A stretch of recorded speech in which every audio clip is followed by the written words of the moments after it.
This is Domboshawa Road. Now full tide. From Mutake village. As you can see, abakane majecha akapinda muroad apa. Ndoboti drink ya.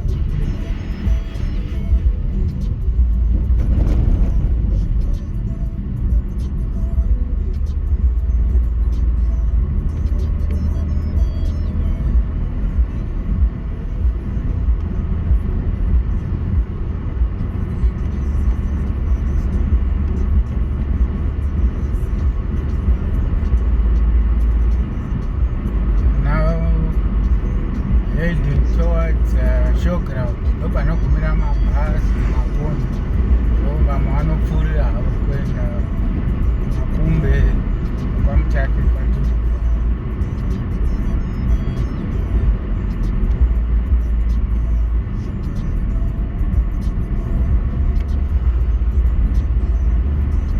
Showground, all my main shops.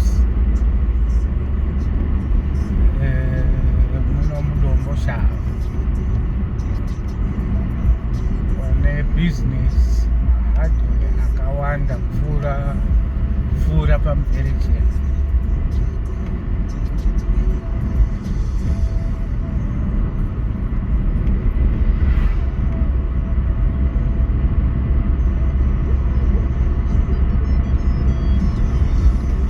This is 7:09. Schools are closed, so congestion is mild kufambika.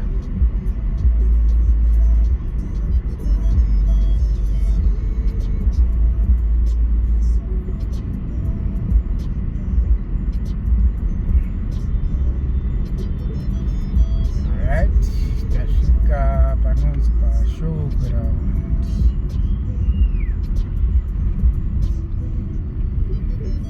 Only service station so far is right. Iri kuno another service station iri kwamvere chena uko kune 2. Right.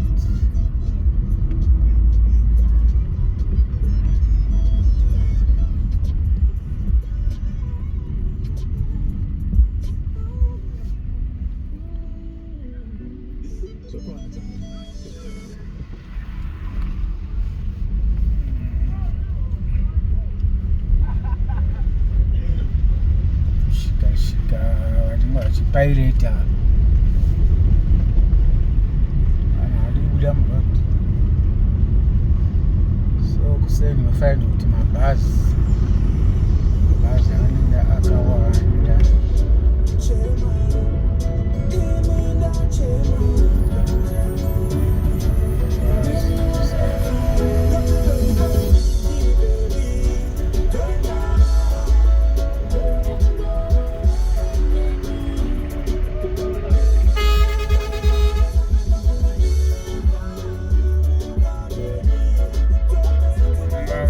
Kumira muroad vanhu vacho.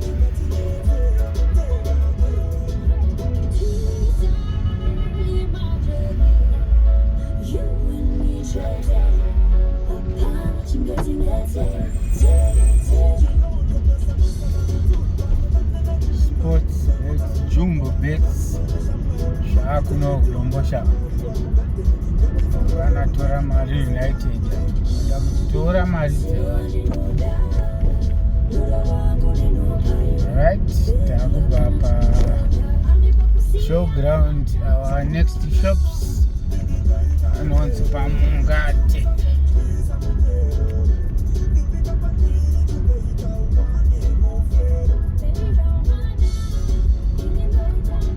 Sinzwa hedu wingidi nhasi ndatinonoka ikumba saka 2 minutes to 7. Ndaumboona kuti ndosvika nguva ikabva na 7 when schools are closed.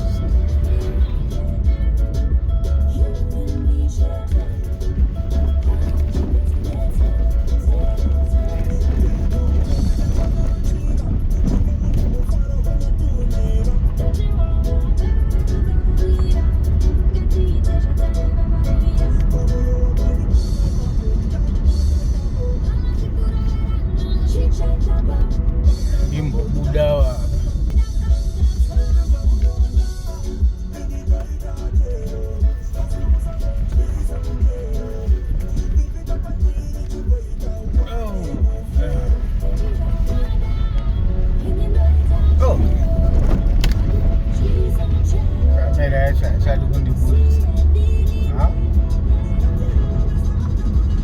That kind of a camera kundiburitsa isingadi kuburitsa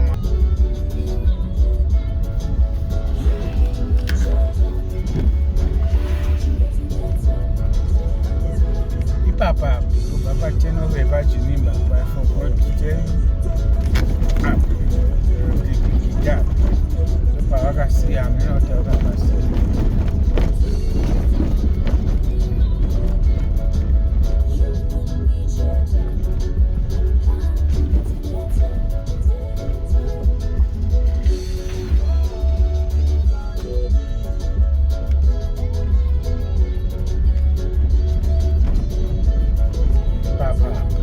Pakashata asi pari nani nekunonzi kwaChogowoods pamberi apo left 10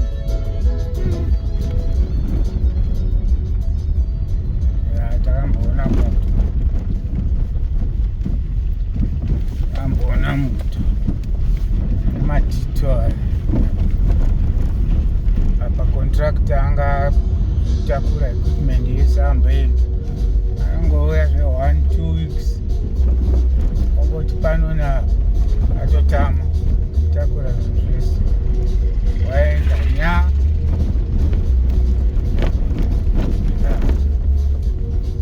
contract yedara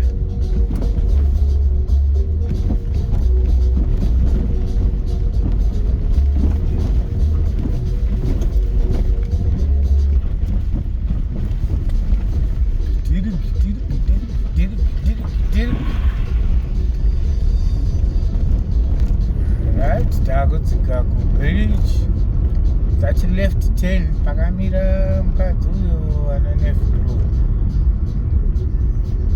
That's a detour inoenda nekumethodist church run school inonzi Chogowoods.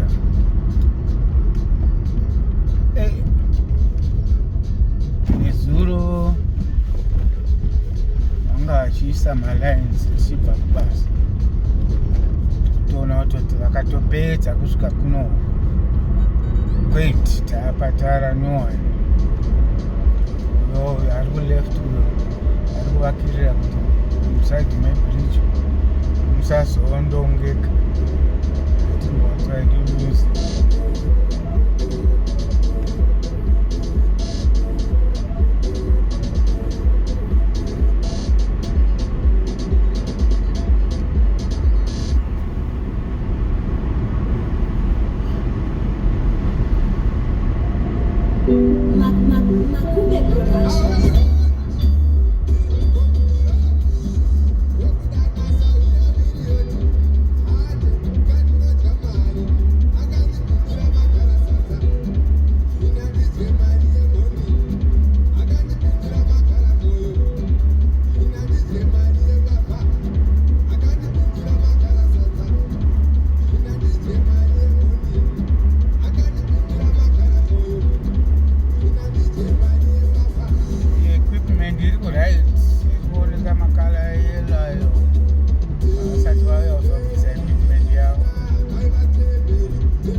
Mungate 17 minutes tabva kumba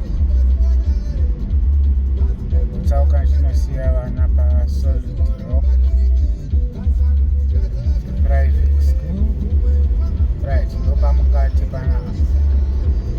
Right, nayo tare yedu nyowani tapfuura pamberi apo pane tumahamba tunobhova.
uchipinda mudomboshava.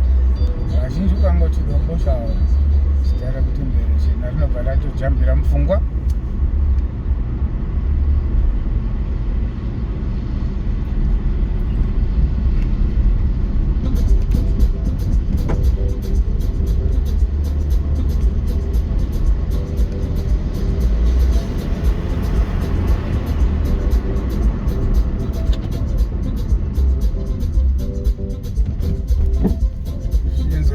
Music, tiri munzi.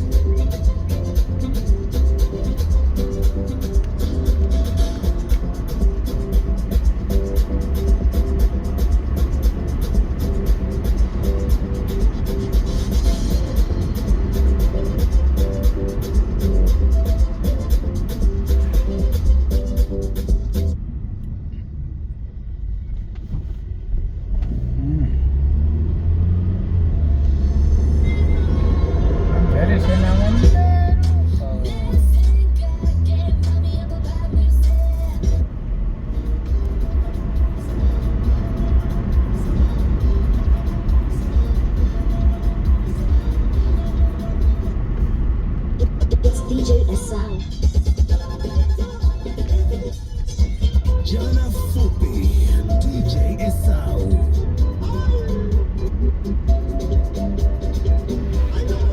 DJ Esau writer collection rumba compilation yakapinda.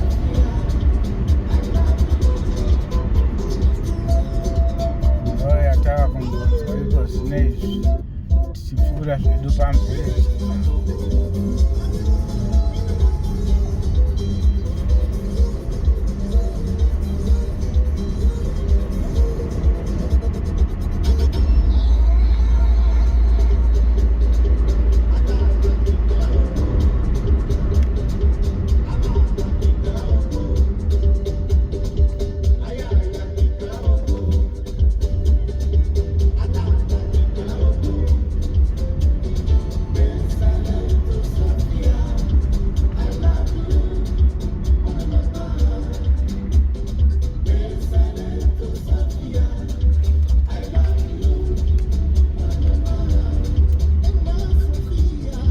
Mbereshena panapa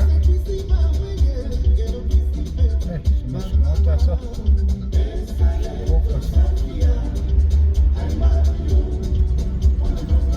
opirate hawadugatisa.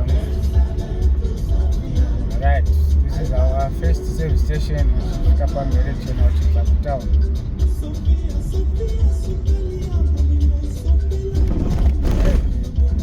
Nhasi kwafumira mashawa.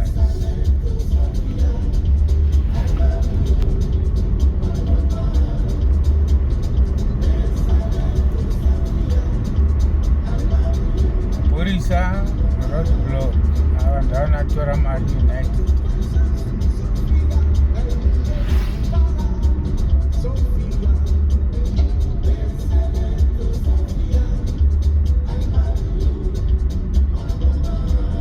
Vasingapairiti havana basa nemo vakumisa. Right, taakubuda mudomboshava zvino tananga muguta reHarare.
waenda towards Glen Forest. Turn off on our right.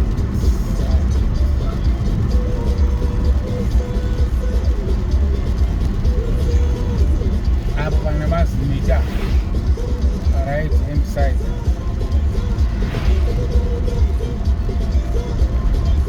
Just before mazimitiwa apa nezvikwangwari zvakawanda. Turn off kuenda Glen Forest. There's a Glen Forest Cemetery and Glen Forest residential area. Left to Parene Adani. Adani, so it's now being developed into residential states.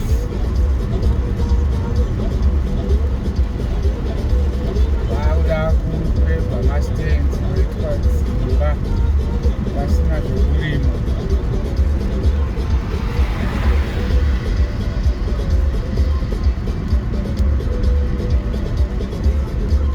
Heathcliff Consortium, turn off on our right. Pamberapo.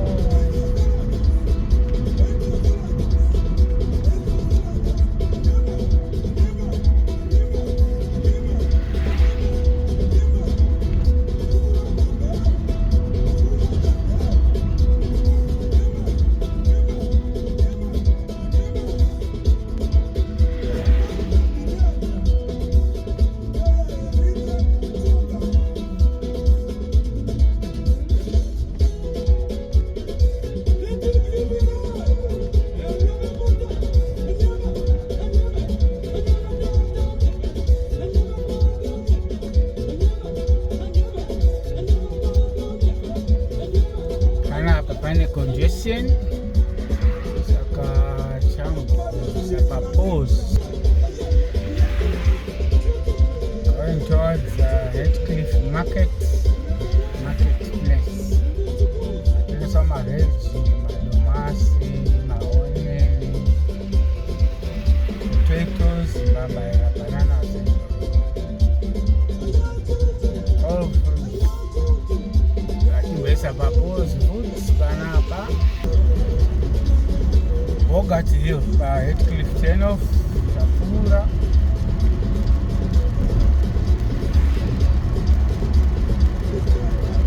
Going towards Borodale.